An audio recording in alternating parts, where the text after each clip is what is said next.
Guys welcome to YouTube 2.0।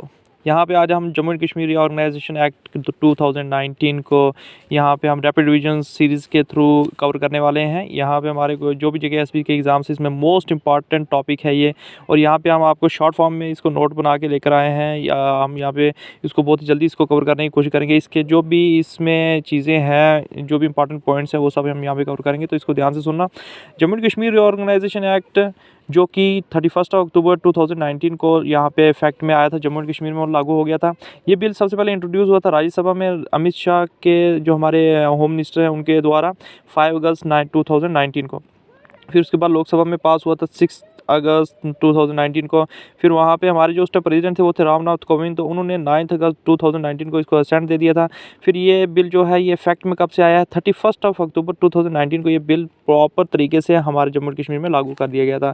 Special address, ये जो भी हमारे एक पॉइंट आता है यहाँ पे, क्वेश्चन आ सकते हैं इस पर कि special address by lieutenant governor, जो हमारी लेजिस्लेटिव असेंबली है स्टेट की, इसमें जो स्पेशल एड्रेस बुलाना है LG ने, यानी कि लेफ्टिनेंट गवर्नर ने, तो वो सेक्शन 21 में लिखा हुआ है। ये पॉइंट याद रखना।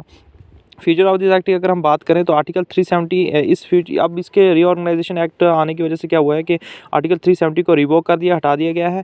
ये एक्ट सुपरसीड कर रहा है 54 के जो प्रेसिडेंट ऑर्डर पे, यानी कि जो उस टाइम हमें जो आर्टिकल 370 और 35A जो हमें स्पेशल प्रोविजन दिए थे, ये हटा दिए गए हैं।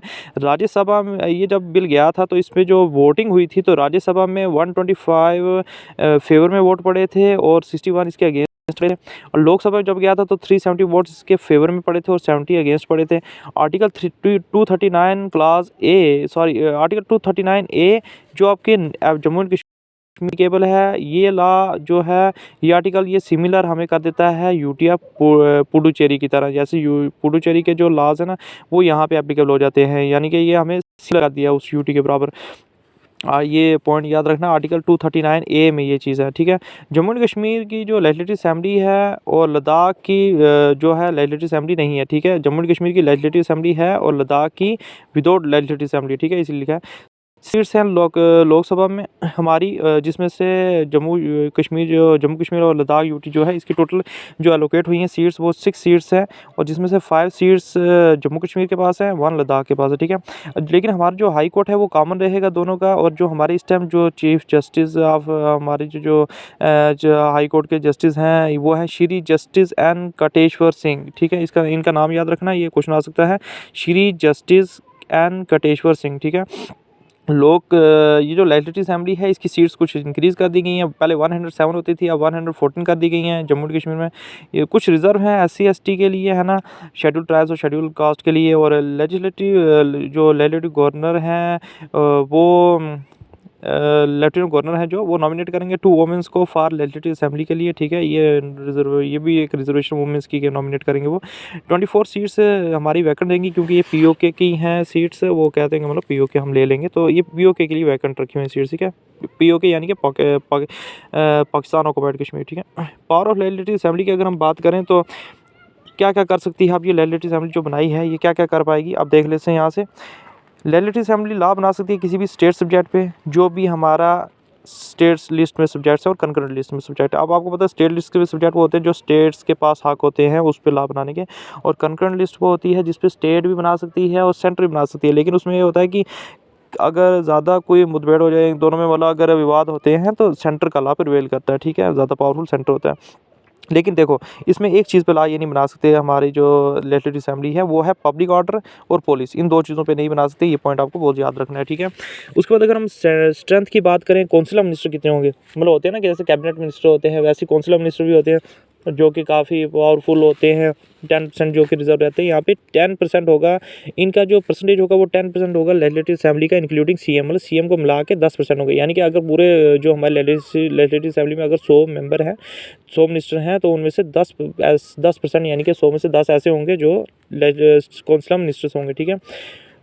मतलब ये जो होते हैं ना, इनके पास अलग अलग डिफरेंट मिनिस्ट्रीज़ होती हैं, ठीक है, डिफरेंट मिनिस्ट्रीज़ के हेड होते हैं। फिर कोई फाइनेंस का हो गया, कोई कुछ। 2005 का हिंदू सक्सेशन एक्ट है जो कि इक्वल राइट देता है वुमेंस को प्रॉपर्टी में, वो अब ये जम्मू कश्मीर पे एप्लीकेबल, पहले ये लॉ इधर जम्मू कश्मीर पे एप्लीकेबल नहीं था, ठीक है। पहले ये वाला लॉ जो है जम्मू कश्मीर पे एप्लीकेबल नहीं था। 2005 का जो हिंदू सक्सेशन एक्ट है वो अब जम्मू कश्मीर पे भी लागू हो गया। इसमें वुमेन्स को इक्वल राइट दिया जाएगा प्रॉपर्टी में भी। एंटी करप्शन ब्यूरो ये डायरेक्ट कंट्रोल करेगा अंडर लेफ्टिनेंट गवर्नर के अंदर, ठीक है। एंटी करप्शन ब्यूरो यानी जो करप्शन से लड़ता है पुलिस, वो अब लेफ्टिनेंट गवर्नर के अंडर आ गई है। रणबीर पैनल कोड जो हमारे पहले जम्मू कश्मीर में चलता था राजा रणबीर सिंह के दौरान टाइम से, वो अब हट गया है। अब इंडियन पैनल कोड आ गया। जम्मू एंड कश्मीर का CRPC ये रिप्लेस कर दिया है सेंट्रल CRPC, ठीक है। ये जो लॉ था, कानून था, ये सेंट्रल CRPC अब चलेगा। ले एंड करगिल टू लद्दाख एक दिस एक्ट कंटेन, ये अब इस एक्ट में क्या क्या है, रिऑर्गेनाइजेशन एक्ट में 103 सेक्शंस हैं, 14 पार्ट्स हैं और 5 शेड्यूल्स हैं। ये 3 पॉइंट याद रखने हैं। 103 सेक्शंस हैं, 14 पार्ट्स हैं, 5 शेड्यूल्स हैं। सेक्शन 14 कहती है कि लद्दाख एडमिनिस्टर होगी बाय लेफ्टिनेंट गवर्नर अलोन, यानी कि सिर्फ लेफ्टिनेंट गवर्नर ही इसको करेंगे, एडमिनिस्टर करेंगे, लेजिस्लेटिव असेंबली नहीं है। सेक्शन 57 बोलती है कि हम लेजिस्लेटिव काउंसिल ऑफ यूटी और जम्मू एंड कश्मीर को अबॉलिश कर देते हैं, क्योंकि पहले हमारे पास अब लेजिस्लेटिव असेंबली ही बची है, लेजिस्लेटिव काउंसिल हमारे यहाँ से अबॉलिश कर दी गई है, ठीक है। 5th शेड्यूल की बात करते हैं। 5th शेड्यूल में लिखा है कि हमारे जो 116 जो सेंट्रल लॉज हैं वो अब जम्मू कश्मीर पे एप्लीकेबल है। मतलब कुछ ऐसे लॉज थे जो जम्मू कश्मीर पहले एप्लीकेबल नहीं थे, अब ये 106 सेंट्रल लॉज यहाँ पे एप्लीकेबल हो चुके हैं।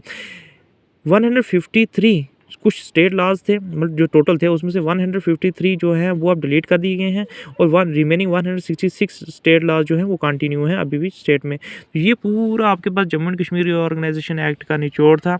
जो भी इंपॉर्टेंट पॉइंट्स थे सब हमने यहाँ पे आपके लिए ले आए हैं एक शॉर्ट वीडियो में। अगर वीडियो को लाइक करना, चैनल को सब्सक्राइब करना और कमेंट्स में लिखना कि अगर ऐसी सीरीज़ आपके लिए फ़ायदेमंद रहती है तो हम ऐसे ही शॉर्ट नोट्स फॉर्म में आपको पूरे सिलेबस की रिवाइज करवा देंगे, क्योंकि जो भी JKSB का सिलेबस है ऑलमोस्ट सेम ही होता है। GK सेक्शंस का और साइंस, मैथमेटिक्स, स्टैटिस्टिक्स ये सब कुछ सेम ही होता है। और वैसे भी फाइनेंस अकाउंटेंसी का एग्जाम भी आगे फॉरेस्टर का एग्जाम भी है, नायब तहसीलदार, ये सब हैं। तो ये जो इंपॉर्टेंट टॉपिक्स हैं अगर आपको हो तो हम आपको, क्योंकि हमने सब नोट्स बनाए हुए हैं, हम आपके साथ शेयर कर देंगे।